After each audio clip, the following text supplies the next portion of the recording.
अलीगढ़ के roadways bus stand चौराहे पर एक ऐसी तस्वीर सामने आई जिसे देखकर हर कोई हैरान और दंग रह गया।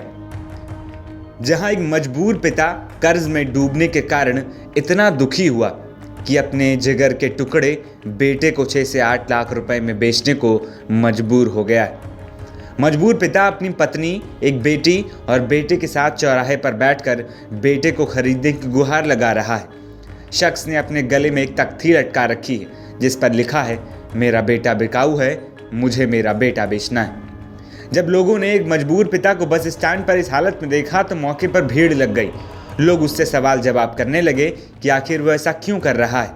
दरअसल अलीगढ़ के थाना महुआ खेड़ा इलाके के निहार मीरा स्कूल के पास रहने वाले राजकुमार का आरोप है कि उसने कुछ प्रॉपर्टी खरीदने के लिए लोगों से उधार लिया था, लेकिन दबंग ने हेराफेरी करके राजकुमार को कर्जदार बना दिया और अपने रुपए निकलवाने के लिए उस प्रॉपर्टी के कागज़ों को बैंक में रखवाकर लोन इशू करा लिया।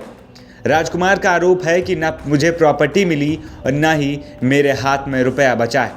अब दबंग कर्जदार लगातार उस पर रुपए वसूलने का दबाव बना रहा है।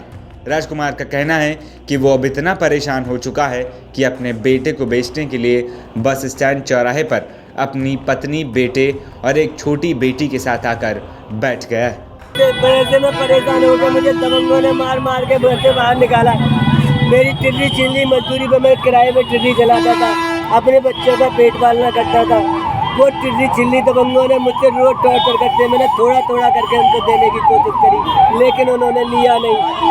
आज मुझसे 21 तारीख को 4 बजे शाम को मेरी टिर्री छिली है और उसी तारीख में मेरी रिपोर्ट लगी भैया, वहाँ मेरी कोई सुनवाई नहीं हुई। 6 दिन से लगातार भाग रहा हूँ थाने में, महुआ के थाने में मेरी कोई रिपोर्ट नहीं, कोई सुनवाई नहीं हुई।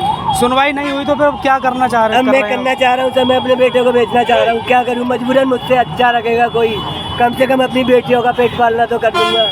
कितना बड़ा बेटा है आपका? बेटा है ये रहा मेरा बेटा, 11 साल का तकरीबन।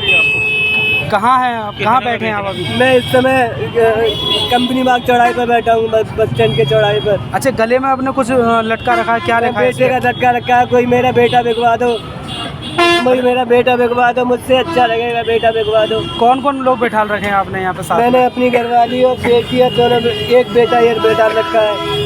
उसके डीके सिंह कहते हैं उसको। कहाँ पे रहता है वो उसमें रहता है चंपा बिहार में। अच्छा, पुलिस से जब उसके नाम की शिकायत करी? पुलिस से नाम की शिकायत करी क्या सर, उसी के पीछे भागता रहा, आज तक मेरी नहीं सुनी। आज पुलिस में गया तो पुलिस ने भी शिकायत नहीं सुनी, मेरी टिर्री छीन ली और कर्जा है वो भी कर लिया।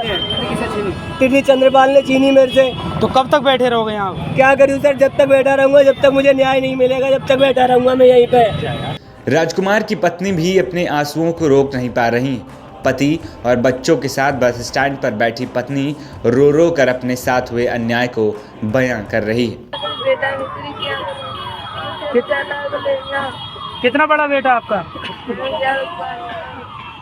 क्या मानती हूँ, आपको माँ है, माँ के बच्चे को बेचना चाहते हो, क्या करें, मजबूर हो गए। जिस बेटे को बेचने के लिए राजकुमार बस स्टैंड पर पहुंचा था, उससे जब इस बारे में पूछा गया तो मासूम कुछ नहीं बोल पा रहा था। उसके चेहरे पर दर्द साफ झलक रहा था। मासूम कुछ बोलने के बजाय बस हाँ ना में सिर हिला पाया। घर पे आते हैं कोई? क्या कहते हैं आगे? गालियाँ देते हैं? ये सब देखकर राहगीरों की मौके पर भीड़ भी जुटने लगी। इस भीड़ में मौजूद एक महिला ने राजकुमार और उसकी पत्नी, बच्चों को समझाने की कोशिश की और कहा कि बच्चे कितनी मुश्किल से मिलते हैं, अपने जिगर के टुकड़े को कोई ऐसे कैसे बेच सकता है। टाइम दिया था, रिक्वेस्ट करी थी, लेकिन उन्होंने थोड़े थोड़े करके राजी नहीं है, उन्हें इकट्ठे चाहिए, मैं इकट्ठे कहाँ से लाऊं। पीड़ित परिवार ने पुलिस पर भी शिकायत न लिखने के आरोप लगाए।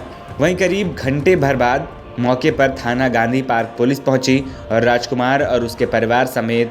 लेकिन सवाल यही है कि कानून के राज का लाख दावा करने वाले नेता और अधिकारियों को ये देखना चाहिए कि प्रदेश में दबंगों के हौसले कितने बुलंद हैं और कैसे एक गरीब परिवार को प्रताड़ित किया जा रहा है और पुलिस भी उनकी सुनवाई नहीं करती है। NBT ऑनलाइन की रिपोर्ट।